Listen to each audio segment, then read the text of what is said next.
Sandhan. All Gujarat Integrated Classroom. Satellite ના માધ્યમથી જોડતી કડી એટલે સંધાન.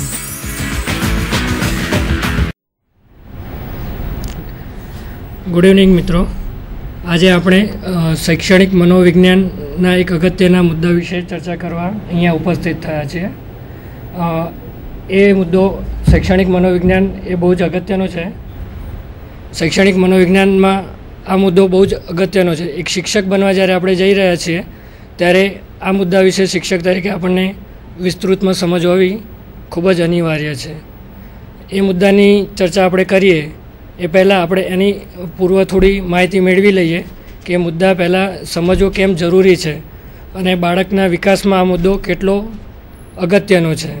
એટલે બાળકના વિકાસના અલગ અલગ તબક્કાઓ છે જેના વિશે આપણે પીપીટીમાં જોઈશું. બાળકનો વિકાસનો સૌથી પહેલો તબક્કો છે ગર્ભાવસ્થા, એટલે કે બાળક જન્મ લે છે એ પહેલાંની અવસ્થા. એટલે બાળકની વિકાસ થવાની શરૂઆત માતાના પેટથી જ શરૂ થાય છે. ત્યારબાદ એના જન્મ બાદ એનો બીજો તબક્કો આવે છે જે છે શિશુ અવસ્થા. આ તબક્કો બાળકના જન્મથી 6 વર્ષ સુધી ચાલુ રહે છે. ત્યારબાદ ત્રીજો તબક્કો આવે છે કિશોરાવસ્થા કે જે 6 થી 12 વર્ષનો હોય છે.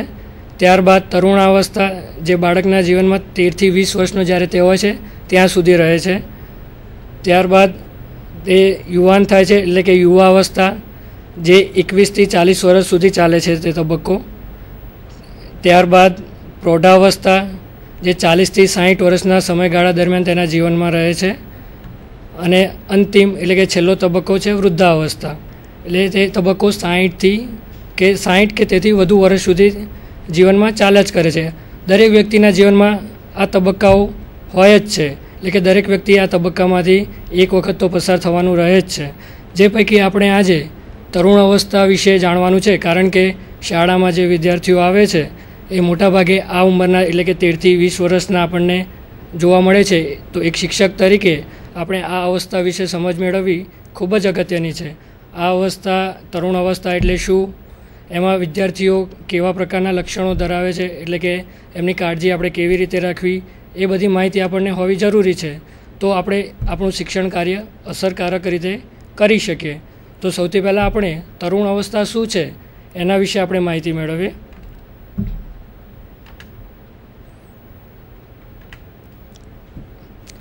તરુણ અવસ્થા એ જીવનની એક વસંત છે. આ એક એવી અવસ્થા છે કે જ્યાં વ્યક્તિ નથી બાળક હોતી કે નથી પ્રૌઢ હોતી. વિદ્યાર્થી મિત્રો, આ વ્યાખ્યામાં જીવનની તરુણને જીવનની વસંત ગણવામાં આવી છે. જીવનની વસંત એટલા માટે ગણવામાં આવે છે કારણ કે અહીંયા બાળક તરુણ તરીકે સંપૂર્ણ રીતે ખીલે છે. અહીં બાળકની શારીરિક, માનસિક, સાંવેગિક, એની ચેષ્ટાકીય આ બધી શક્તિઓ સંપૂર્ણપણે વિકસિત થતી હોય છે.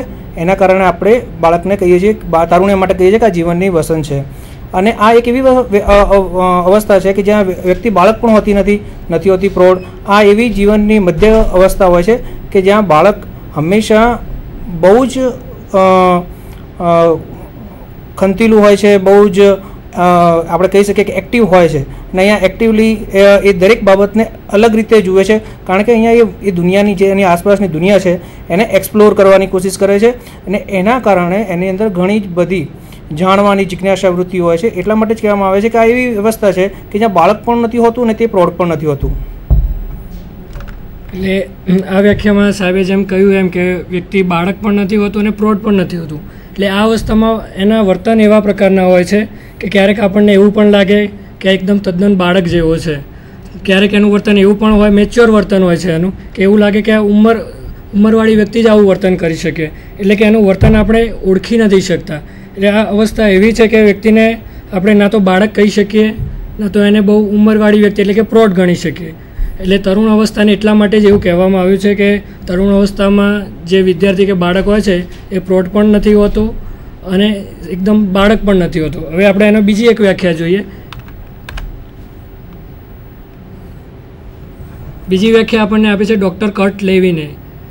એમના મત પ્રમાણે એવું કહેવામાં આવ્યું છે કે તરુણ અવસ્થા એ ભૌગોલિક, સામાજિક અને ભવિષ્યના આયામો પર વિસ્તરતું જીવન ફલક છે. વિદ્યાર્થી મિત્રો, આપણે અહીંયા જોઈએ કે આ વ્યાખ્યામાં કર્ટ લેવિન સરે 3 બાબતો ઉમેરી છે. એક ભૌગોલિક છે, એક સામાજિક છે અને એક ભવિષ્ય છે. ભૌગોલિક એટલે કે અહીંયા કહેવાનો અર્થ એવો છે કે તરુણ જ્યાં જન્મ પામે છે, જે જગ્યાએ જન્મ પામે છે, એ જન્મસ્થાન એની ભૌગોલિક જે એની પરિસ્થિતિઓ છે. બીજું કે એનું સામાજિક ભાવાવરણ ત્યાં કેવું મળે છે, એ બાબત બહુ મહત્ત્વની થઈ રહી છે તરુણ અવસ્થાની વિકાસ માટે. અને ત્યારબાદ છે ભવિષ્યના આયામો. આ બંને બાબતો તરુણના વિકાસ માટે, ભવિષ્ય માટે કેટલી મહત્ત્વની થઈ જાય છે એના સંદર્ભમાં કર્ટ લેવિન સરે ખૂબ જ અસરકારક વ્યાખ્યા આપી છે કે તારુણ્ય ભૌગોલિક, સામાજિક અને ભવિષ્યના આયામો પર વિસ્તરતું જીવન ફલક છે. અહીંયા જે તે બાળક જે તે જગ્યાએ જ્યારે એનો જન્મ થાય છે એ એન્વાયરમેન્ટની, એ પર્યાવરણની એના ઉપર જબરદસ્ત અસર જોવા મળે છે. હવે આગળ જોઈએ આપણે તો તરુણ અવસ્થા વિશે આપણે એમ કહીએ કે તારુણ્ય એ તમામ સામાજિક વર્ગોના યુવક યુવતીઓના સમૂહમાં બનતી પ્રાકૃતિક સહજ ઘટના છે અને તે મુખ્યત્વે આધુનિક સભ્યતા અને સંસ્કૃતિની પેદાશ છે. એટલે સમાજના દરેક વર્ગમાં જે પણ યુવક યુવતીઓ રહે છે એ દરેક યુવક અને યુવતી આ અવસ્થામાંથી સાહજિક રીતે પસાર થતા જ હોય છે. એ પછી કોઈ પણ વ્યક્તિ હોય એને આ અવસ્થામાંથી તો પસાર થવાનું જ હોય છે. અને એને 2 વસ્તુનું આ અવસ્થામાં ખાસ ધ્યાન રાખવાનું છે. એક તો સભ્યતા અને સંસ્કૃતિ, એટલે કે આપણી ભારતીય સંસ્કૃતિને પણ ધ્યાનમાં રાખવાની છે. આ અવસ્થામાં બાળક એના વિચારો બહુ જ બધા કાલ્પનિક હોય છે મોટાભાગે, કે આવું કરું, સાહસિક વૃત્તિ, જેના કારણે એ ઘણીવાર એવી કોઈ પ્રવૃત્તિ કરી જાય છે કે જે આપણી સંસ્કૃતિની વિરુદ્ધ હોય. એટલે તરુણ અવસ્થામાં બાળકનું આપણે એ ધ્યાન રાખવું જોઈએ કે એનો વિકાસ યોગ્ય થાય અને સામાજિક આદર્શોને ધ્યાનમાં રહી એની પ્રવૃત્તિ હોય. આમ આપણે તરુણ અવસ્થાને કહીએ તો તરુણ અવસ્થામાં કોનો સમાવેશ થાય, કયો સમયગાળો જુઓ તો તરુણ અવસ્થા એટલે કે વ્યક્તિ બાળકથી યુવાન બને છે તે સમયનો જે ગણતરી કરવામાં આવે, એટલે કે સંક્રાંતિકાળ કહેવાય એને, કે બાળકથી યુવાન બનવાની પ્રક્રિયા એટલે તરુણ અવસ્થા.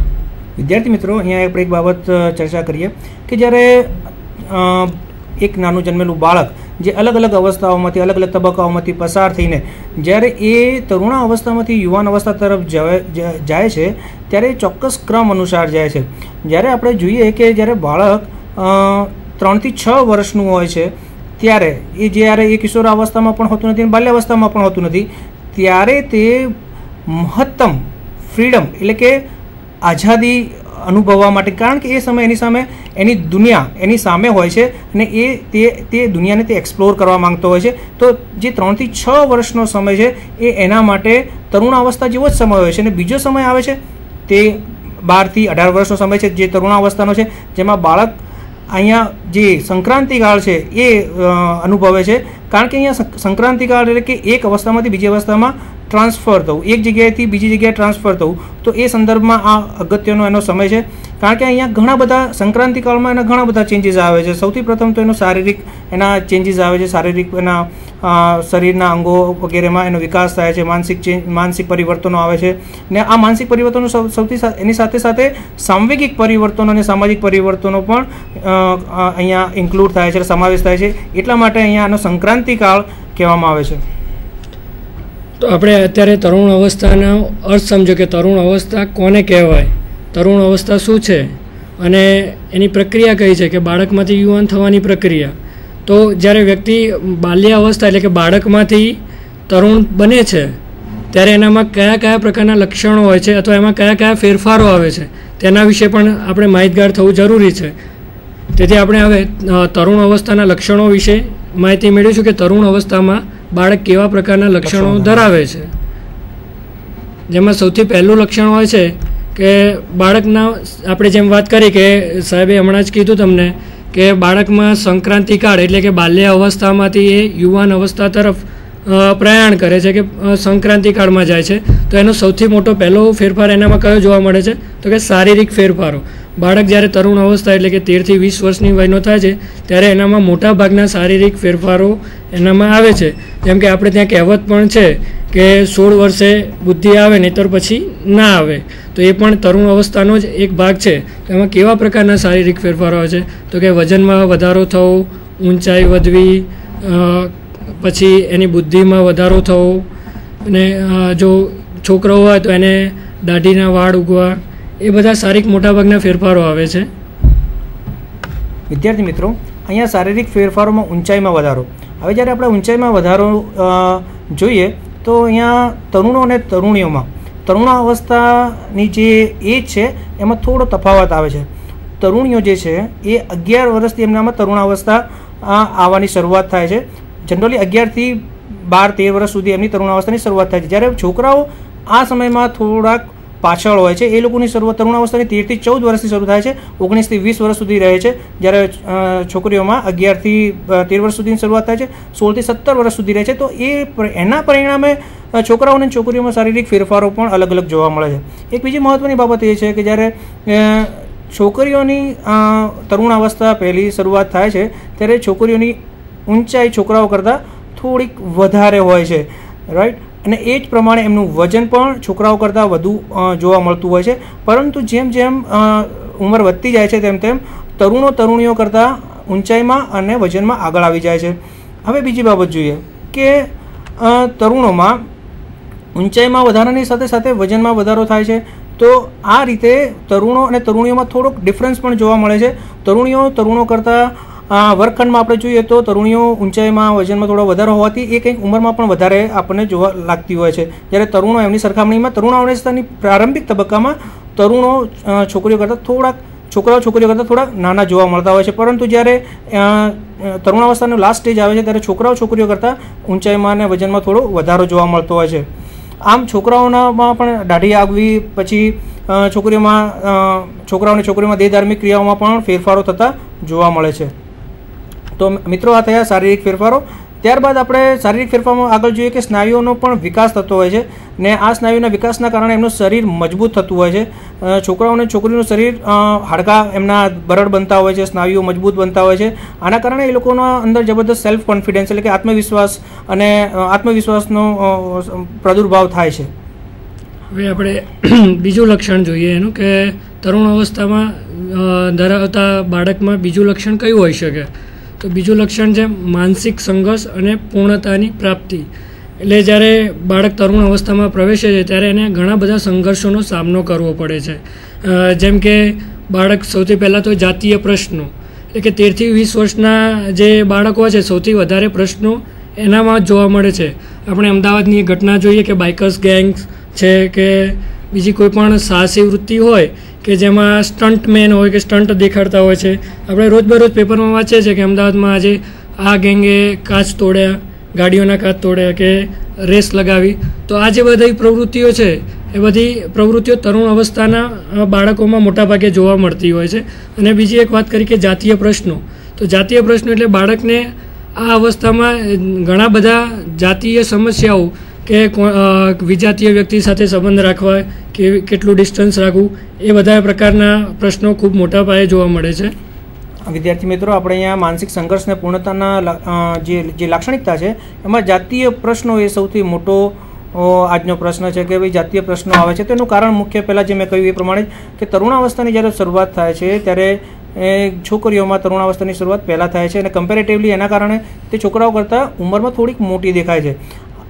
તરુણાવસ્થાનું મહત્ત્વનું લક્ષણ એ છે કે તરુણો કે તરુણીઓ વિજાતીય આકર્ષણ અનુભવતા હોય છે ને આ વિજાતીય આકર્ષણ ક્યારેક જનૂનનું સ્વરૂપ લેતું હોય છે ને આના પરિણામે જાતીય પ્રશ્નો ઊભા થાય છે. આના સિવાય જ્યારે તરુણો અને તરુણીઓમાં જાતીય અંગોનો વિકાસ થાય છે અને એ જાતીય અંગોનો વિકાસ જ્યારે થાય છે ત્યારે એ જાતીય અંગોના ફેરફારના સંદર્ભમાં જો તેઓને શિક્ષકો અથવા વાલીઓ તરફથી યોગ્ય માર્ગદર્શન ન મળે તો તેવા સંજોગોમાં વિદ્યાર્થીઓ હંમેશા સંઘર્ષ અનુભવતા હોય છે, કારણ કે તેઓના શરીરમાં પરિવર્તન આવતું હોય છે અને તેઓ એ પરિવર્તનને સમજી શકતા નથી ને એની સાથે અનુકૂલન સાધી શકતા નથી. પરિણામે તેઓ ખૂબ જ માનસિક ક્યારેક તો આઘાતની પણ પરિસ્થિતિ આવે છે કે આ વસ્તુ શું થઈ છે. તો આ પરિસ્થિતિમાં પણ બાળકોને સમજવા બહુ અનિવાર્ય છે. હવે માનસિક સંઘર્ષનું બીજું ઉદાહરણ જોઈએ તો ઘરમાં નિયંત્રણો ઘણા બધા હોય છે. બાળકને જ્યારે તરુણ અવસ્થામાં પ્રવેશે છે ત્યારે એને ઘણી બધી સલાહો આપવામાં આવે છે કે તારે આમ ન કરવું જોઈએ, આમ કરવું જોઈએ, આ પ્રવૃત્તિ કરવી, આ પ્રવૃત્તિ ના કરવી, આની સાથે બોલવું ના બોલવું, એવા ઘણા બધા પ્રકારના નિયંત્રણો ઘર દ્વારા લાદવામાં આવે છે. એટલે ઘરમાંથી એને ઘણા બધા નિયંત્રણો મૂકવામાં આવે, એના કારણે શું થાય તો એ માનસિક હતાશ થઈ જાય કે મારે શું કરવું ને શું ના કરવું. એટલે કટોકટીની પરિસ્થિતિમાં મુકાઈ જાય છે, જેના કારણે એનો માનસિક સંઘર્ષ એટલે મનમાં ને મનમાં એ ગૂંચવાતો રહે છે, જેના કારણે એ સંઘર્ષની પરિસ્થિતિ એના ઘરમાંથી જ ઊભી થાય છે. આ સંદર્ભમાં આપણે જાણીએ કે ઘરમાં નિયંત્રણો, વિદ્યાર્થી મિત્રો, જ્યારે એક બાળક તરુણાવસ્થામાં પ્રવેશે છે ત્યારે એનું શારીરિક વિકાસ 100% થતો હોય છે, એની સાથે માનસિક વિકાસ પણ થતો હોય છે અને સામૂહિક વિકાસ પણ થતો હોય છે. હવે જ્યારે આ પ્રકારની પરિસ્થિતિ હોય છે ત્યારે બાળકો સૌથી વધારે જો અટેચમેન્ટ અનુભવતા હોય તો એમના માતા પિતા, એમના ભાઈ બહેન અથવા એમના ઘરના પરિવારના લોકો સાથે અનુભવતા હોય છે, અને બીજું અટેચમેન્ટ એમના શિક્ષકો અને એમના વિદ્યાર્થી મિત્રો સાથેનું હોય છે.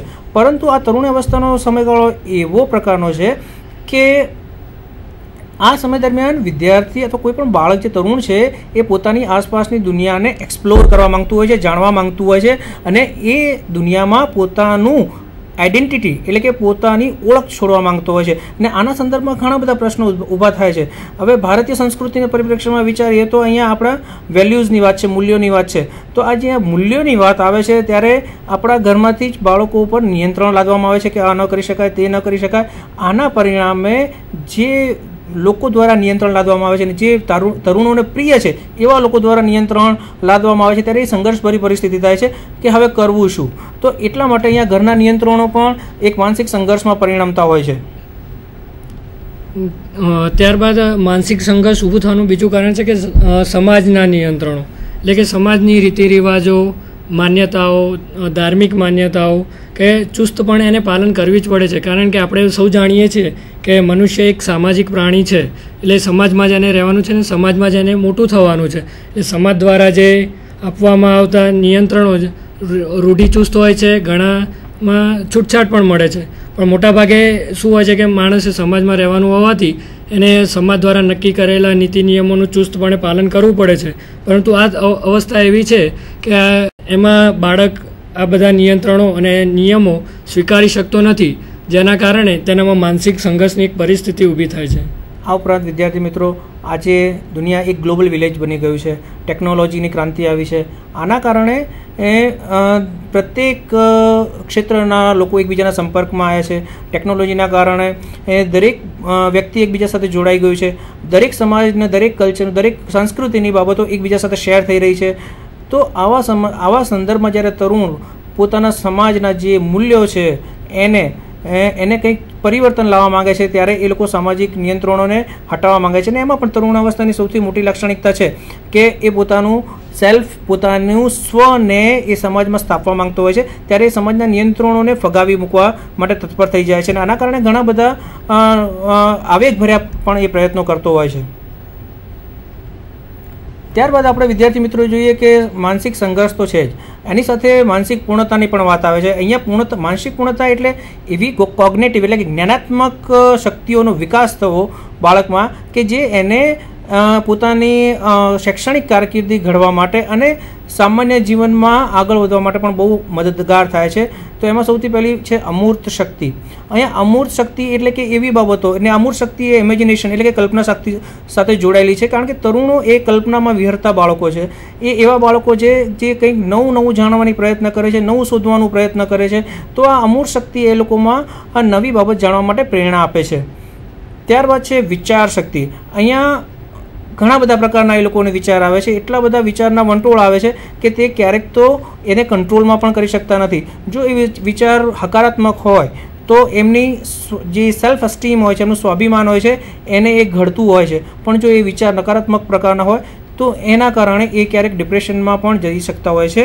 તો આ એક બહુ મહત્ત્વની બાબત છે. હવે વિચારશક્તિ જે પોઝિટિવ હોય છે તો એના કારણે તો બાળક કોઈ પણ પ્રકારનું કન્ફ્લિક્ટ એટલે કે સંઘર્ષ હોય એમાંથી બહાર નીકળી શકતું હોય છે. આપણે ધોરણ 10 અને 12ના જ ઉદાહરણો લઈ શકીએ કે આ જ્યારે બોર્ડની એક્ઝામ આવે છે ત્યારે જો આ વિચારશક્તિ પોઝિટિવ હોય છે તો બાળકો એમાંથી સારી રીતે બહાર આવી શકે છે. પણ જો આ વિચારશક્તિ નેગેટિવ હોય છે તો એ લોકો ડિપ્રેશનમાં સરી જાય છે અને પરિણામે એના ખોટા પરિણામો આપણે અને સમાજને ભોગવવા પડતા હોય છે.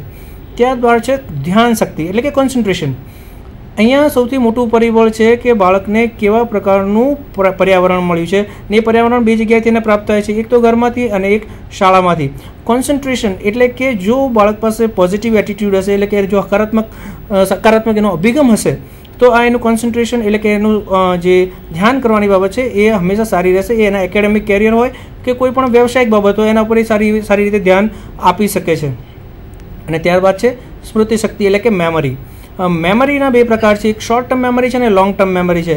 આજનું જે 21મી સદીનું બાળક છે એની મેમરી બહુ જ શાર્પ છે અને એ લાંબા ગાળા સુધી એ વસ્તુને યાદ રાખી શકે તેમ છે, કારણ કે તરુણાવસ્થામાં કોઈ પણ તરુણને જો એના પસંદગીનું ક્ષેત્ર મળે તો એને જનૂન એને આવે છે ને એ વસ્તુ તરફ એ બહુ જ હાઈલી મોટિવેટેડ થઈને એટલે કે અભિપ્રેરિત થઈને એની તરફ આગળ વધે છે. એટલા માટે એ લોકોની યાદશક્તિ પણ સ્મૃતિ શક્તિ પણ સારી જોવા મળે છે. હવે આપણે ત્રીજું લક્ષણ જોઈએ કે તરુણ અવસ્થા ધરાવતા બાળકમાં બીજું કયું લક્ષણ જોવા મળે, તો છે સ્વતંત્રતા. કે બાળકને સ્વતંત્રતા આપવી પડે છે આ અવસ્થામાં, કે એના બાળકની દ્વારા જે રજૂઆત કરવામાં આવે છે આપણે એનો સ્વીકાર કરવો જોઈએ, નહીં કે એને બંધનોમાં બાંધી દેવું જોઈએ.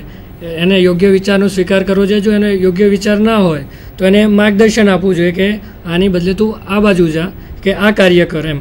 તો એને સૌથી પહેલાં તો વાણી સ્વતંત્રતા એટલે કે એને બોલવાની સ્વતંત્રતા આપવી જોઈએ, કે એ પોતાના વિચારો રજૂ કરી શકે. એના વિચારોને દબાવવા ના જોઈએ. જ્યારે એના વિચારો દબાવવામાં આવે છે ત્યારે એ પછી હતાશાનું સ્વરૂપ ધારણ કરી લે છે. એટલે એને વાણીમાં એટલે કે એને બોલવા દેવો જોઈએ. એ જે પણ રજૂઆત કરે સાચી ખોટી ભલે હોય, પરંતુ એકવાર એની રજૂઆત આપણે સાંભળવી જોઈએ અને એને બોલવાની સ્વતંત્રતા પૂરી પાડવી જોઈએ, જેથી એ પોતાના વિચારો એ અવસ્થામાં એને જે પણ પ્રકારના વિચારો સારા ખોટા આવે છે તે આપણને જણાવી શકે અને કદાચ વિચારો ખોટા હોય તો આપણે એને યોગ્ય માર્ગદર્શન આપી શકીએ. વિદ્યાર્થી મિત્રો, અહીંયા આપણે એક બાબત જાણીએ કે વાણીની સ્વતંત્રતા. એ સમયે તરુણાવસ્થા છે ત્યારે બાળક પોતાનું કલ્પના શક્તિમાં એટલે કે તરુણ પોતાની કલ્પના શક્તિમાં વિહરતું હોય છે. અહીંયા એની પાસે ઘણા બધા વિચારો હોય છે ને આ વિચારને વ્યક્ત કરવા માટે એની પાસે પ્લેટફોર્મ હોવું બહુ અનિવાર્ય છે. હવે આ પ્લેટફોર્મ એને બે જગ્યાએથી મળે છે, એક તો ઘર અને બીજું શાળા. ઘરમાં જ્યારે મા બાપ અથવા એના ભાઈ બહેન સમક્ષ એ આ વસ્તુનું રજૂઆત કરી શકે છે, તો શાળામાં એના વિદ્યાર્થી મિત્રો છે, જે વિદ્યાર્થી વૃંદ છે એની સમક્ષ અથવા શિક્ષકની સામે આ બાબતની રજૂઆત કરી શકે છે. પરંતુ જો આ ફ્લો જે વિચારોનો પ્રવાહ છે જે એની અંદર આવી રહ્યો છે, જો આને રોકવામાં આવે તો એની માટે ખૂબ જ મોટી હાનિ થાય છે. એનું મુખ્ય કારણ એ છે કે એક બાજુ એનો શરીરનો વિકાસ થઈ રહ્યો હોય છે કે જેની અંદર આપણે બાંધી ન શકીએ એટલી એનર્જી હોય છે. હવે આ એનર્જી જ્યારે વિચારોનું સ્વરૂપ ધારણ કરે છે ને આ વિચારોના ફ્લો ને પ્રવાહને જો આપણે વ્યક્ત ન કરવા દઈએ તો વિદ્યાર્થી સંઘર્ષની અનુભૂતિ કરે છે. ને આ પરિસ્થિતિ આપણે આપણી શાળામાં અને આપણા ઘરમાં જોઈ શકીએ છીએ કે આજના વિદ્યાર્થી ખૂબ જ હતાશા અનુભવી રહ્યા છે, જેનું મુખ્ય કારણ એ જ છે કે શિક્ષકો અને માતા પિતા વિદ્યાર્થીને અથવા પોતાના બાલ્યને ક્યારે સાંભળવાનો એમની પાસે સમય હોતું નથી.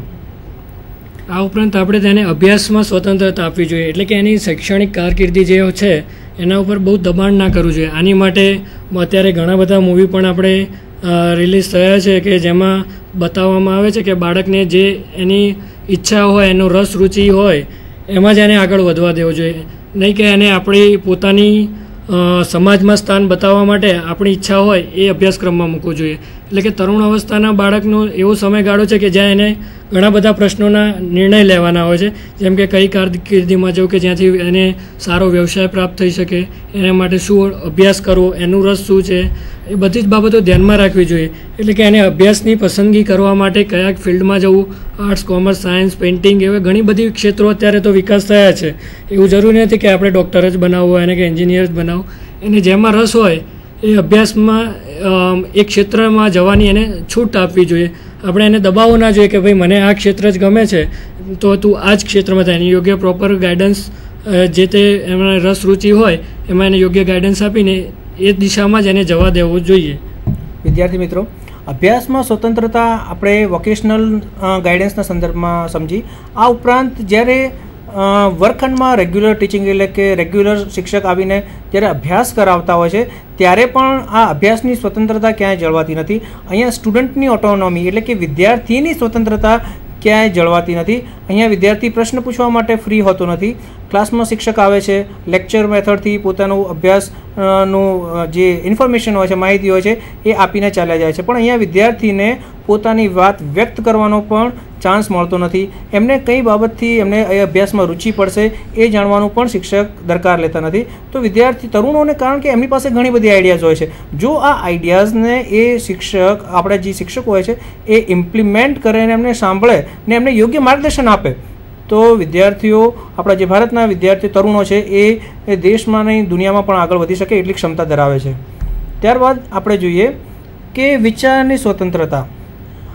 સૌથી મહત્ત્વનું લક્ષણ ભારતીય તરુણોના સંદર્ભમાં એ છે કે ભારતના તરુણોને વિચાર વ્યક્ત કરવાની તો વિચારવાની પણ સ્વતંત્રતા આપવામાં આવતી નથી. એના કારણે એમનું જે જ્ઞાનાત્મક પાસું છે એ વિકસિત થતું નથી. અહીંયા મૂલ્યોના નામે એમની ઇમેજિનેશન છે, એમના જે પરસેપ્શન્સ છે, એમની જે કલ્પના શક્તિઓ છે એમને દબાઈ દેવામાં આવે છે અને એના પરિણામે વિદ્યાર્થીઓ કુંઠિત થઈ જાય છે. તેઓ નવી કંઈ બાબત જે ઇનોવેટિવ હોય એ એનું જે નાવીનીકરણ હોય છે એ ક્યાંય રહેતું જ નથી. એટલે કે આપણે જે એમને ફિક્સ ઢાંચામાં ઘડવા માંગીએ છીએ એ જ પ્રકારના વિદ્યાર્થીઓ આપણને મળે છે. પરિણામે જે રિસર્ચ અને ઇનોવેશનની હાયર એજ્યુકેશનમાં વાત કરીએ છીએ એ આપણને ક્યારેય જોવા મળતી નથી. ત્યારબાદ વિદ્યાર્થી મિત્રો, કાર્ય કરવાની સ્વતંત્રતા. તરુણ હંમેશા સ્વતંત્ર રહીને કાર્ય કરવા માંગતો હોય છે. એમાં એને પોતાની રીતે પોતાના વેમાં કાર્ય કરવામાં બહુ જ રસ પડતો હોય છે. પરિણામે આપણે એને એ પ્રકારનું વર્ગખંડમાં આપણે જઈએ તો દરેક આપણી પાસે 40 થી 50 વિદ્યાર્થીઓ હોય છે, તો એ લોકોની રસ રુચિ સમજીને આપણે એ પ્રકારનું પ્લાનિંગ કરી શકીએ કે જેના દ્વારા એ પોતાની રીતે કાર્ય કરીને આગળ વધી શકે છે. તારે જમીનમાં આમિર ખાને આ વસ્તુ ખૂબ જ સારી રીતે દર્શાવ્યું છે કે બાળકને વર્ગખંડની બહાર લઈ જઈને એની પોતાની ક્ષમતા પ્રમાણે એનું કાર્ય પોતે જ પસંદ કરે છે અને એને ઇમ્પ્લિમેન્ટ કરે છે, અમલીકરણ કરે છે, અને જેના દ્વારા એક ક્રિએટિવ, એક સર્જનાત્મક બાબત એ બાળકમાંથી બહાર આવે છે, જેના કારણે એનો પોતાનો સેલ્ફ કોન્સેપ્ટ, એનો સેલ્ફ એસ્ટીમ, એનો સેલ્ફ કોન્ફિડન્સ એટલે કે પોતાનો આત્મવિશ્વાસ, એની પોતાની સ્વાભિમાન, એનો પોતાનો સ્વનો જે સમજ છે એ કેળવી શકે છે અને પરિણામે એ પોતાના જીવનનું ધ્યેય નક્કી કરી શકે છે. હવે આપણે આગળના લક્ષણ તરફ જઈશું. અહીંયા જે ચોથું લક્ષણ છે કલ્પના શક્તિ છે. કલ્પના શક્તિ પ્રબળ હોય છે.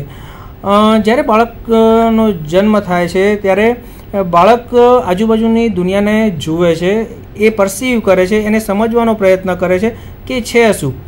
ત્યારબાદ એ આજુબાજુના વાતાવરણથી ફેમિલિયર થઈને જેમ કિશોરાવસ્થા અને પછી તરુણાવસ્થા તરફ જાય છે ત્યારે એના પોતાના યુનિક આઈડિયાઝ હોય છે, એના પોતાના સ્વતંત્ર વિચારો હોય છે ને એ વિચારોનું મુખ્ય કારણ કલ્પના શક્તિ હોય છે. અને આ કલ્પના શક્તિ ક્યાંથી આવે છે? તો આ કલ્પના શક્તિ જે એન્વાયરમેન્ટ છે, જે પર્યાવરણ છે, ને આ પર્યાવરણ ઘરનું પર્યાવરણ અને શાળાનું પર્યાવરણ અને આજુબાજુનું પર્યાવરણ, ત્યાંથી જ એની આ કલ્પના શક્તિઓ ડેવલપ એટલે કે વિકાસ થતી હોય છે. ને એ કલ્પના શક્તિનો જો યુઝ કરવામાં આવે તો આનું સારું પરિણામ આવી શકે છે. અને આના માટે એક સારું ઉદાહરણ છે કે ડૉક્ટર અબ્દુલ કલામ.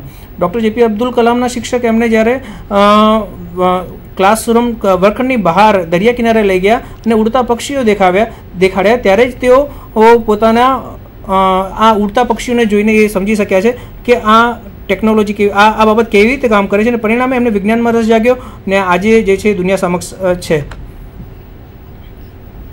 એના પછી છે સર્જનાત્મક વિકાસ. એટલે કે બાળકમાં આ અવસ્થામાં કલ્પના શક્તિને તો વિકાસ થાય છે જ, પરંતુ એનામાં નવા નવા વિચારો આવે છે, સર્જનાત્મક વિચાર. જો આમ કરીએ તો કોઈક નવું શોધવું, નવી રીતે કામ કરવું. જે ચીલાચાલુ પદ્ધતિ હોય છે એમાં એનો વિશ્વાસ ઓછો રહે છે. એ પોતાની રીતે સ્વતંત્ર રીતે પોતાના વિચારો પ્રમાણે કામ કરે છે. એટલે માઇક્રોસોફ્ટ કંપનીના જે માલિક છે એમણે પણ એવું જ કીધું છે કે જ્યારે મારે કોઈ અઘરું કામ કરવું હોય ત્યારે હું સૌથી નૂતન વિચારવાળો એટલે કે લેઝી પર્સન જેવો હોય ને એને પસંદ કરીશ. તો શું થશે કે એ વ્યક્તિ છે એ પોતાના વિચારો અમલમાં મૂકશે અને સરળતાથી જે અઘરું કાર્ય છે એને સરળતાથી પાર પાડશે. એટલે એમને એક કામ કરવાની નવી નવી દિશાઓ એનામાં વિકસે છે. આ અવસ્થા દરમિયાન એનો માનસિક, આપણે જેમ વાત કરી કે માનસિક વિકાસ થાય છે, તો એ પોતાના માનસિક વિકાસને આધારે નવા નવા આઈડિયાઝ લાવે છે કે આ કાર્ય હોય તો આ કાર્યને મારે કેવી રીતે આગળ વધારવું, નવી રીતે કેવી રીતે કાર્ય કરવું. એટલે તમે શાળામાં જ્યારે કાર્ય કરતા હશો તો કોઈ વસ્તુની રજૂઆત કરશો ત્યારે બાળક દ્વારા સામેથી પણ તમને રજૂઆત થતી જોવા મળશે કે આવી રીતે કરીએ તો આ કામને, કે કોઈ નવી રીતે કરીએ તો એટલે બાળકમાં નવા નવા વિચારોનો વિકાસ થાય છે તરુણ અવસ્થા દરમિયાન. વિદ્યાર્થી મિત્રો, આ કલ્પના શક્તિ નું જ્યારે કલ્ટિવેશન કરવામાં આવે છે, જ્યારે એના વિશે કલ્પના શક્તિ પર ધ્યાન આપવામાં આવે છે, એના પરિણામ સ્વરૂપ જ વિદ્યાર્થીમાં સર્જનાત્મક શક્તિ આવતી હોય છે. કારણ કે અહીંયા કલ્પના શક્તિને સર્જનાત્મક શક્તિમાં ફેરવવાની એને ફ્રીડમ એટલે કે એને સ્વતંત્રતા મળે છે, એને પોતાના પ્રમાણે કાર્ય કરવાની સ્વતંત્રતા મળે છે. ને આ જ્યારે થાય છે ત્યારે વિદ્યાર્થીમાં એક બહુ મહત્ત્વનું સાયકોલોજીકલ મનોવૈજ્ઞાનિક ઘટક ડેવલપ થાય છે ને જેને આપણે સેલ્ફ રેગ્યુલેશન એટલે સ્વનિયમન કહીએ છીએ. અહીંયા બાળક પોતે જ, કારણ કે એનો પોતાનો રસનો વિષય છે, એની કલ્પના શક્તિ પોતાની છે, એટલે તે શું કરે છે કે પોતાનું ટાસ્ક જાતે નક્કી કરે છે. એ ટાસ્ક પાર પાડવા માટેની જે આખું આયોજન હોય છે એ જાતે બનાવે છે અને પરિણામે એનું જે સર્જનાત્મક શક્તિ છે એ ખીલે છે. પરિણામ હોઈ શકે પોઝિટિવ હોય, સકારાત્મક હોય, હકારાત્મક હોય, પરંતુ બાળક એમાંથી પણ લર્ન કરે છે, એટલે કે અધ્યયન કરે છે કે ઓકે અમારી પાસે આ પરિણામ આવ્યું તો નેક્સ્ટ શું હોઈ શકે. એટલે અલ્ટિમેટલી આ આખી પ્રોસેસ છે એ એની સર્જનાત્મકતા શક્તિને વિકાસ કરવાની છે. તો અહીંયા એનું ફ્રીડમ હોવું બહુ જરૂરી છે. ત્યારબાદ વિદ્યાર્થી મિત્રો અહીંયા કલ્પના શક્તિમાં પણ દિવા સ્વપ્નો બહુ મહત્ત્વના છે. અહીંયા બાળકો કલ્પના શક્તિના કારણે જે દિવા સ્વપ્નોમાં પણ રચતા હોય છે, હું આમ હોઉં તો, હું તેમ હોઉં તો, મારી પાસે આ હોય તો, ને આ એમની પોતાની જે સેલ્ફ એસ્ટીમ છે એને માટે બહુ જરૂરી છે. ક્યારેક કેટલાક વિદ્યાર્થીઓ એક જ વર્ગખંડમાં 50 વિદ્યાર્થીઓ હોય છે, એ અલગ અલગ સામાજિક અને આર્થિક બેકગ્રાઉન્ડ ધરાવતા હોય છે. આ બેકગ્રાઉન્ડ જ્યારે એક જ વર્ગમાં બધા વિદ્યાર્થીઓ છે, સમાનતાનો અભાવ હોય છે. અહીંયા આર્થિક દરજ્જો છે, સામાજિક દરજ્જો છે, કલ્ચરલ વેલ્યુઝ છે, એ અલગ પડતા હોય છે. તો અહીંયા જ્યારે એકબીજાને જુએ છે ત્યારે એકબીજાના વેલ્યુઝ એ એક્સેપ્ટ કરતા હોય છે ને આના પરિણામે તે લોકો કેટલીક વાર દિવા સ્વપ્નોમાં પણ રચતા હોય છે, કેટલીક વાર વિજાતીય આકર્ષણના કારણે પણ આ સમસ્યા આવી જાય છે. તો વિદ્યાર્થીઓ એ સમયે આપણે બાળકોને, તરુણોને એવી પ્રવૃત્તિમાં આપણે એમને સામેલ કરવા જોઈએ તાકી વિદ્યાર્થીઓ જે રિયાલિટી છે, વાસ્તવિકતા છે, એને ફેસ કરે અને એ પોતાની જે શક્તિ છે માનસિક અથવા શારીરિક એને યોગ્ય દિશામાં એનું પ્રગટીકરણ થાય. એટલે દિવા સ્વપ્નોમાં એટલે કે વિદ્યાર્થી શું છે કે વાસ્તવિકતાને ધ્યાનમાં રાખી અથવા વાસ્તવિકતાથી વિરુદ્ધ પોતાના વિચારોમાં જ રહે છે. એ વાસ્તવિકતાને એને જે પણ વિચાર કર્યો છે એ વાસ્તવિકતાથી દૂર હોય છતાં પણ એવું જ વિચારે કે આવું થઈ શકે, એ પ્રકારના એ સ્વપ્નમાં જ રાચે છે તરુણ અવસ્થા દરમિયાન. એ પછી આગળ જોઈએ તો તાદાત્મ્ય, એટલે કે આ લક્ષણમાં એવું છે કે એ કલ્પના શક્તિ દ્વારા એ પોતાની જાતને બીજા વ્યક્તિ સાથે જોડવાનો પ્રયત્ન કરે છે કે જો હું નેતા હોઉં તો હું આવું કરી નાખું, આવું કરી નાખું. કોઈ પણ પ્રવૃત્તિ હોય જ્યારે એને સોંપવામાં આવે તો કે આની જગ્યાએ હું હોઉં તો આવા એક્શન લઉં, હું સચિન તેંડુલકર હોય તો આવી રીતે રમું. એટલે એ પોતાની જાતને એ બીજા સાથે જોડે છે આ અવસ્થામાં. તાદાત્મ્યમાં સૌથી વધારે મહત્ત્વની બાબત એ છે કે તરુણ પોતાની જાતને બીજાના રોલમાં મૂકી દે છે કે હું આ પ્રકારનું મારી પાસે હોદ્દો હોય, આ પ્રકારનું હું વ્યક્તિ હોઉં તો હું સમાજમાં આ રીતે પરિવર્તન લાવું. અહીંયા એકચ્યુઅલી તરુણ જે પણ વાસ્તવિકતા છે એને પોતાના પ્રમાણે ચેન્જ કરવાની પ્રયત્ન કરે છે અને જેના પરિણામે તે તાદાત્મ્ય અનુભવે છે. કારણ કે એની પાસે ચેન્જ કરવાનો બીજો કોઈ એની પાસે વિકલ્પ હોતો નથી. પરિણામે હું આમ હોઉં તેમ હોઉં તે પ્રમાણે એ વિચારો ખ્યાલોમાં રાચે છે અને એ ચેન્જ કરવા માટે પ્રયત્ન કરતો હોય છે. હવે તરુણાવસ્થામાં સૌથી મહત્ત્વની બાબત છે મહત્વાકાંક્ષા. મહત્વાકાંક્ષા એ કોઈ પણ ગોલ અથવા કોઈ પણ હેતુને, ઓબ્જેક્ટિવને સિદ્ધ કરવા માટેની સૌથી મોટી પરિબળ છે.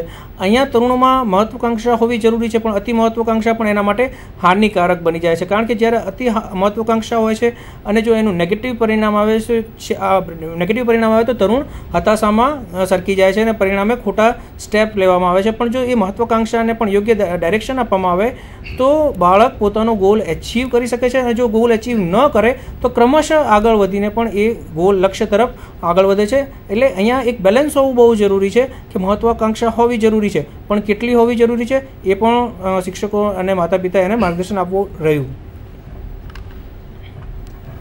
આની આગળ આપણે જ્યારે પહેલાં જ વાત કરી કે સાહસિક વૃત્તિ એટલે કંઈક કરી નાખવાની વિચારધારા, એમને એમાં સ્ટન્ટ કરવાની એટલે કે લોકોને બતાવવાની અને એ બધા પ્રકારની માનસિક વૃત્તિઓ એમનામાં ડેવલપ થાય છે, એટલે વિકાસ થાય છે.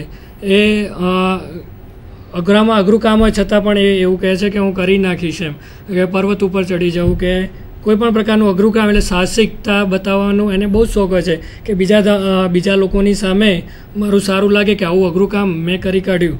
એમ સાહસિક વૃત્તિનો પણ એનામાં ડેવલપમેન્ટ તરુણ અવસ્થા દરમિયાન જોવા મળે છે. વિદ્યાર્થી મિત્રો, અહીંયા સાહસિક વૃત્તિમાં તરુણોમાં, કારણ કે એ સમયે જ્યારે માનસિક વિકાસ થતો હોય છે ત્યારે સ્વનો પણ વિકાસ થતો હોય છે. સ્વ એટલે એમાં બે બાબતો વિકાસ થાય છે. એક છે સ્વસંકલ્પના અને એક છે સ્વાભિમાન.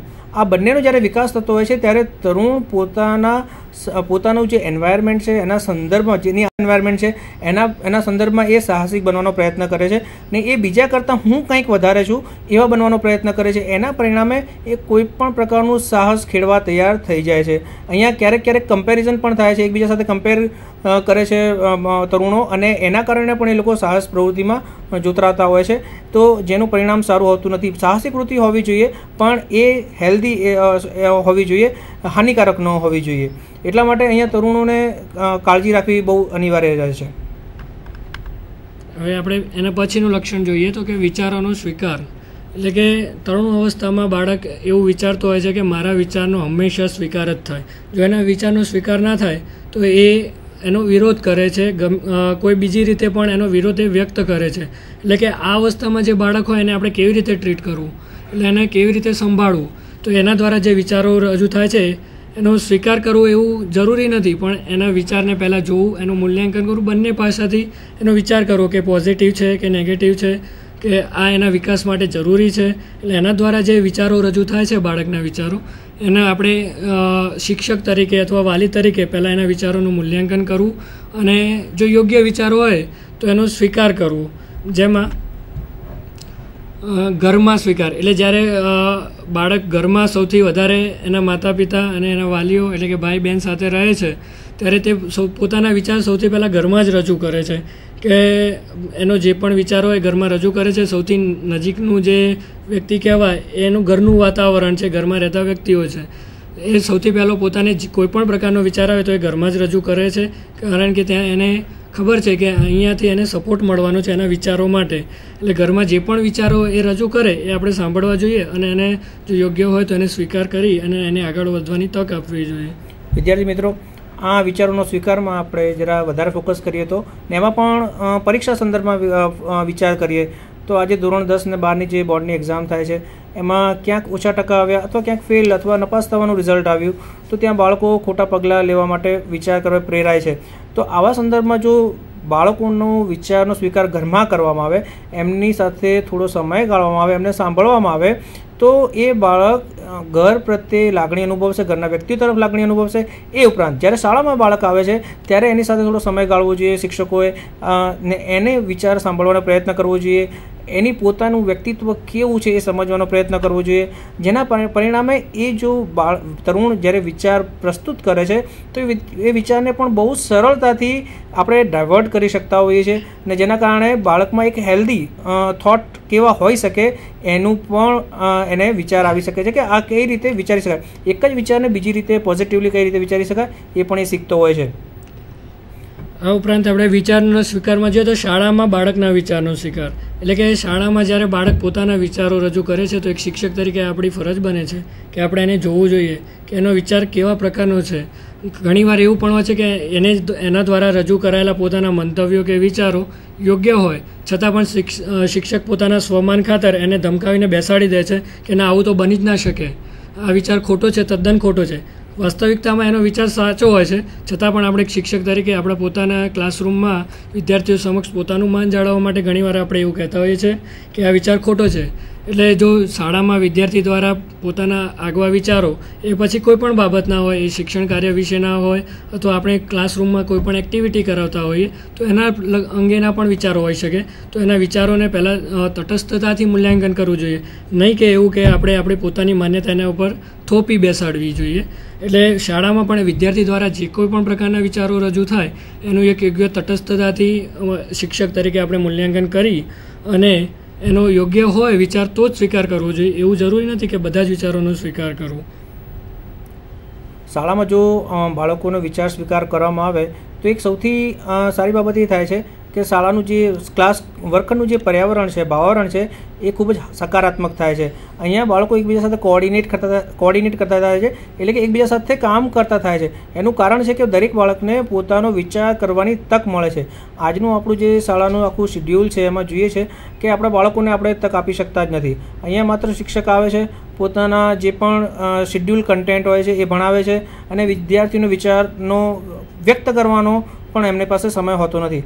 આમ શાળા એ એવું પ્લેટફોર્મ છે કે જ્યાં વિદ્યાર્થીને વિચાર, એની પોતાની જે વિચાર શક્તિ છે એને પ્રેરક બળ મળે, એના વિચારો વ્યક્ત કરવા માટે એને સ્પેસ મળે, એને જગ્યા મળે, એને ચોક્કસ પ્લેટફોર્મ મળે. એ પ્રકારનું આપણે વાતાવરણ સર્જીએ તો તરુણાવસ્થામાં બાળકોનો વિકાસ સારો થઈ શકે છે. ત્યારબાદ સમાજમાં સ્વીકાર. અહીંયા જ્યારે બાળકો સમાજમાં કંઈક પરિવર્તન લાવવાની વાત કરે છે ત્યારે હંમેશા બાળકને તરુણોને હંમેશા બાળક તરીકે જોવામાં આવે છે કે ભાઈ હજી તને તારી સમજ શક્તિ એટલી નથી કે તું કેટલીક બાબતોને સમજી શકે છે.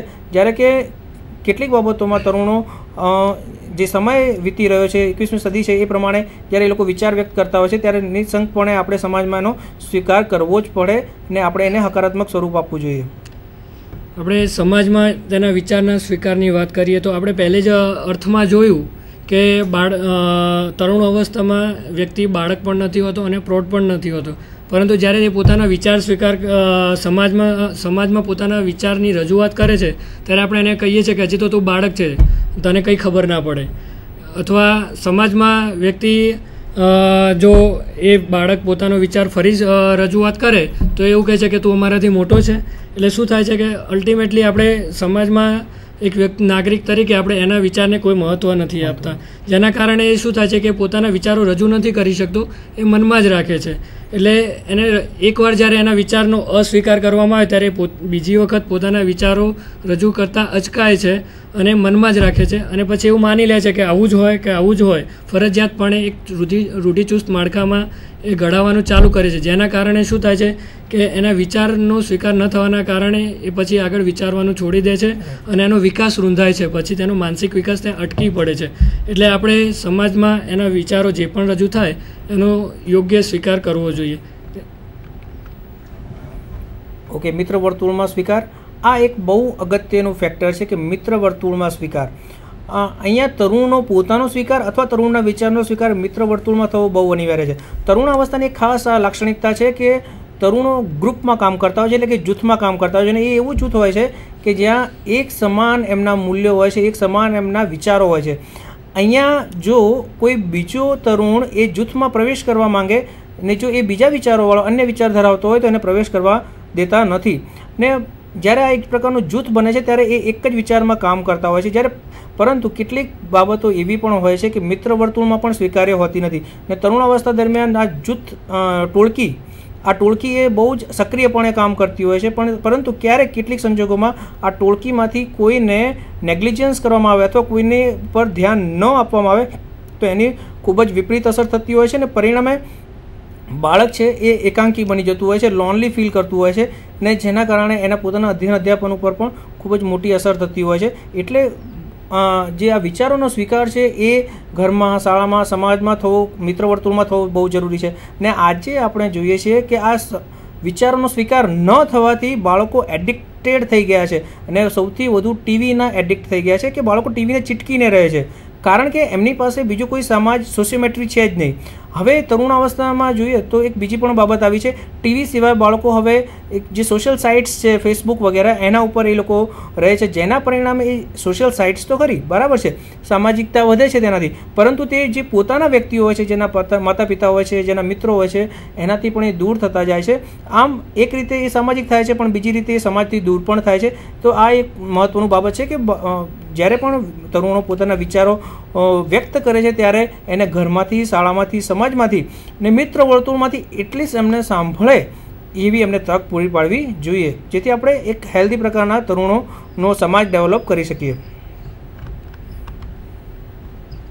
હવે એના પછીનું જે લક્ષણ છે તરુણોમાં જોવા મળે છે, મોટાભાગે આ લક્ષણ ખૂબ જ અગત્યનું છે અને નિગ્લેક્ટ કરી શકાય એવું નથી કે વિજાતીય આકર્ષણ.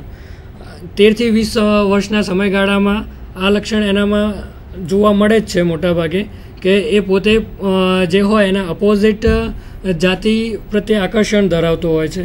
કે છોકરો હોય તો મોટાભાગે છોકરીના જૂથમાં જોડાવા માટે એને આકર્ષણ હોય છે, અથવા છોકરી હોય તો છોકરાના જૂથમાં જોડાવા માટે આકર્ષણ ધરાવતું હોય છે. વિજાતીય આકર્ષણમાં વિદ્યાર્થી મિત્રો આપણે જોઈએ તો મેં પહેલાં કહ્યું એ પ્રમાણે છોકરીઓની તરુણાવસ્થા છોકરાઓ કરતાં 2 વર્ષ પહેલી શરૂઆત થાય છે. પરિણામે એ લોકોમાં કેટલાક હાર્મોનલ ચેન્જીસ આવે છે, કેટલાક હાર્મોનલ પરિવર્તન આવે છે. પરિણામે તેમનું શારીરિક આખો જે બાંધો હોય છે એમાં પરિવર્તન આવે છે. બીજી વસ્તુ, એમાં ઊંચાઈમાં વધારો થાય છે, વજનમાં વધારો થાય છે. જ્યારે તરુણોમાં તરુણાવસ્થા 2 વર્ષ લેટ આવે છે. પરિણામે એમની શરીર રચનામાં કોઈ ખાસ ફરક પડતો નથી.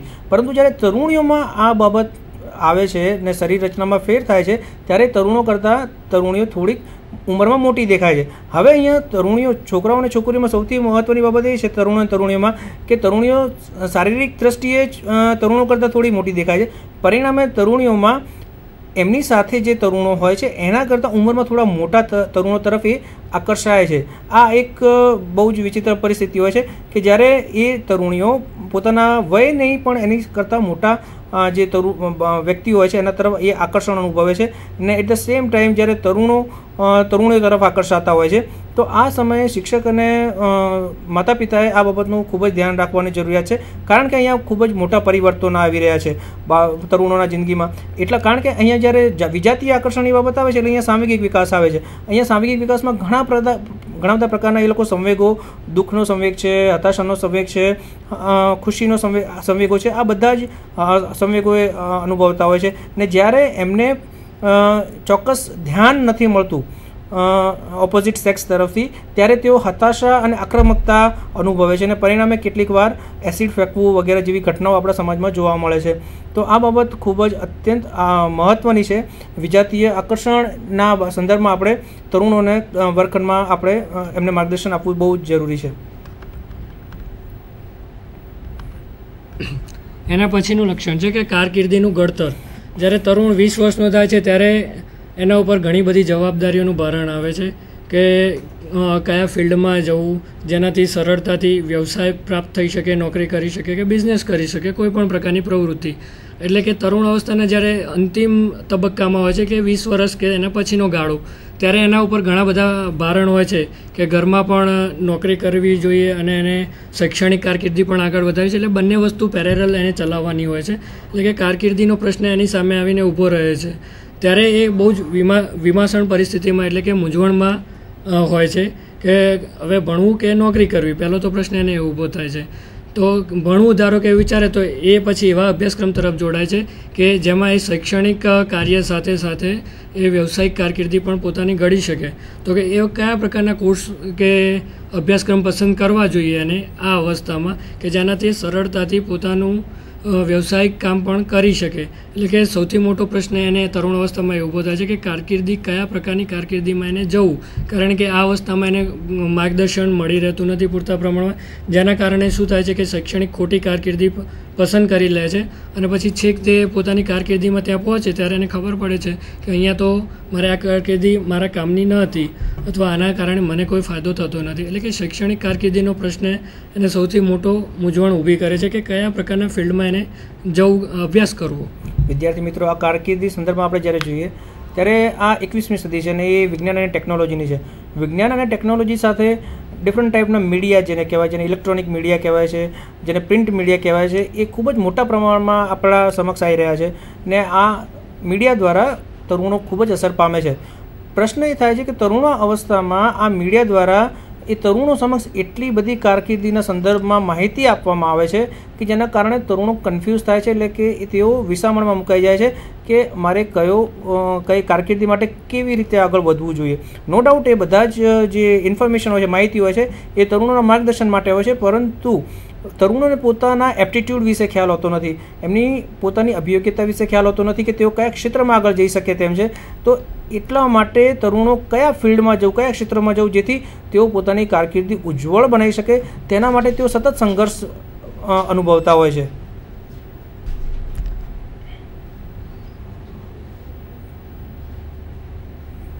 એના પછી કારકિર્દીનું ઘડતરમાં વ્યવસાયિક કારકિર્દીની જેમ આપણે વાત કરી કે કયો વ્યવસાય એને યોગ્ય છે એ તરુણ માટે એની અભિયોગ્યતા પ્રમાણે.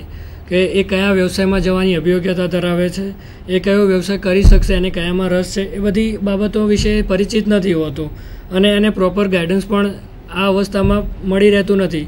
કારણ કે એ વખતે એવું જ વિચારતો હોય છે કે અત્યારે ભણી લઈએ પછી વ્યવસાય કરીશું એમ. પણ જ્યારે ભણવાનું પૂરું કરે છે ત્યારે એની કારકિર્દીની શરૂઆત થાય ત્યારે એને એમાં રસ જ ના હોય અથવા એ અભિયોગ્યતા જ ના ધરાવતો હોય, એનામાં એ પ્રકારની આવડત જ ના હોય કે એ કાર્ય કરી શકે.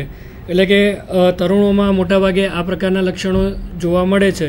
તો આ લક્ષણોને આધારે આપણે શિક્ષક તરીકે શું કરવું જોઈએ, એટલે શાળામાં કોલેજોમાં કે વાલી તરીકે આપણે એને કેવી રીતે ટ્રીટ કરવું જોઈએ વિદ્યાર્થીને, કે એને કયા પ્રકારનું માર્ગદર્શન આપવું જોઈએ, એની વિશે આપણે વિગત મેળવીએ. કે તરુણોને કયા પ્રકારનું સલાહ અને માર્ગદર્શન આપવું જોઈએ આપણે. તો શાળામાં શિક્ષક તરીકે આપણે સૌથી પહેલાં સહઅભ્યાસ પ્રવૃત્તિનું આયોજન કરવું જોઈએ, જેના કારણે શું થાય તો એના વિચારોમાં સર્જનાત્મકતા આવે, કે જે આપણે લક્ષણોમાં વાત કરી કે એની કલ્પના શક્તિ પ્રબળ હોય છે, તો એ પોતાની કલ્પના શક્તિ પ્રમાણે એ પ્રવૃત્તિમાં રસપૂર્વક ભાર લે અને એ પ્રવૃત્તિમાં પોતાનું પરફોર્મન્સ આપી અને એ આગળ વધી શકે. પોતાની રજૂઆતો એ પ્રવૃત્તિ દ્વારા પણ એ રજૂ કરી શકે છે.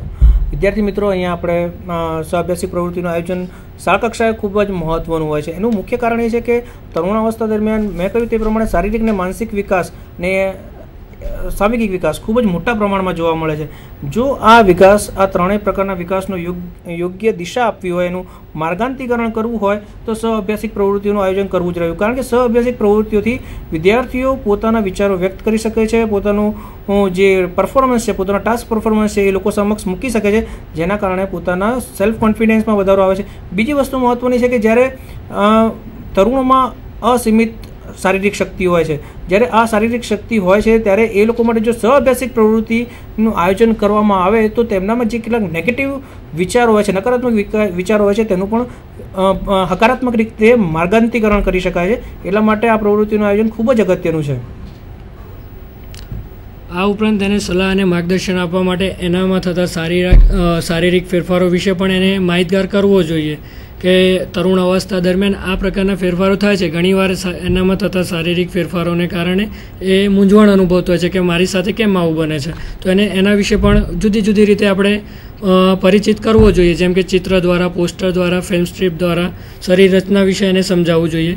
આ ઉપરાંત વિદ્યાર્થી મિત્રો, આપણે શાળા કક્ષાએ ચર્ચા સભાઓ યોજી શકીએ, વક્તૃત્વ સ્પર્ધાનું આયોજન કરી શકીએ, જેના પરિણામે તેઓ પોતાના વિચારો આપણી સમક્ષ રજૂ કરી શકે છે અને એ એક આઝાદી અનુભવે છે પોતાના વિચારો સંદર્ભમાં. આ ઉપરાંત વિદ્યાર્થીની બૌદ્ધિક શક્તિ અને માનસિક શક્તિઓનો વિકાસ થાય અને તે વાંચનમાં અભિરુચિ કરે એ માટે એને સારા પુસ્તકો વાંચવા માટે એને પ્રેરણા આપવી જોઈએ. જેમ કે અબ્દુલ કલામ સાહેબનું જે પુસ્તક છે એમની આત્મકથા વિશે વાંચવા માટે એને કરવું જોઈએ, જેથી એને પ્રેરણા મળે. પ્રેરણાની સાથે સાથે એની વિવિધ શક્તિઓ જે આપણે વાત કરીએ આગળ, અમૂર્ત શક્તિ છે, વાંચન શક્તિ છે, કલ્પના શક્તિ, એ બધી શક્તિઓનો વિકાસ થાય એ પ્રકારની આપણે પ્રવૃત્તિઓનું શાળા કક્ષાએ આયોજન કરવું જોઈએ, જેથી વિદ્યાર્થીઓ પોતાની વિવિધ શક્તિઓનો વિકાસ કરી શકે. આ ઉપરાંત આપણે જોઈએ તો જીવનની વાસ્તવિકતાઓ અને સમાજની માન્યતાઓ વિશે એને એક મિત્ર તરીકે એને સમજ આપવી જોઈએ કે આ જે સમાજમાં બની રહ્યું છે એ બધું યોગ્ય છે અથવા સારું છે, અને જીવનમાં વાસ્તવિક પરિસ્થિતિ પણ વિશે એને સમજ આપવી જોઈએ. આ ઉપરાંત આપણે જોઈએ તો એને રિસ્પોન્સિબિલિટી આપવી જોઈએ. આપણે ઘણીવાર શું કરીએ છીએ કે વિદ્યાર્થીઓને જવાબદારી ભર્યા કામથી દૂર રાખીએ છીએ. ઘરમાં પણ આપણે ઘણીવાર જોતા હોઈએ છીએ કે વિદ્યાર્થીઓ પોતાની જ્યારે જવાબદારીવાળું કામ સોંપવામાં આવે તો એનાથી દૂર ભાગતો હોય છે, કે જવાબદારીવાળું કામ એને સ્વીકારવું પસંદ નથી હોતું. વિદ્યાર્થી મિત્રો, અહીંયા જવાબદારીવાળી વાત આવી તો હંમેશા જે તરુણ છે એ હંમેશા જવાબદારીપૂર્ણ કાર્ય કરવા માટે બહુ જ આતુરતાપૂર્વક રાહ જોઈ રહ્યો છે. જ્યારે આપણે એને આત્મવિશ્વાસપૂર્વક જવાબદારીવાળું કામ સોંપ્યું છે ત્યારે તે ખૂબ જ સારી રીતે નિભાવે છે. તો વિદ્યાર્થી મિત્રો, આજે આપણે તરુણાવસ્થા વિશે અભ્યાસ કર્યો, તેની લાક્ષણિકતાઓ વિશે અભ્યાસ કર્યો અને તેના સલાહ અને માર્ગદર્શન વિશે અભ્યાસ કર્યો. Thank you very much.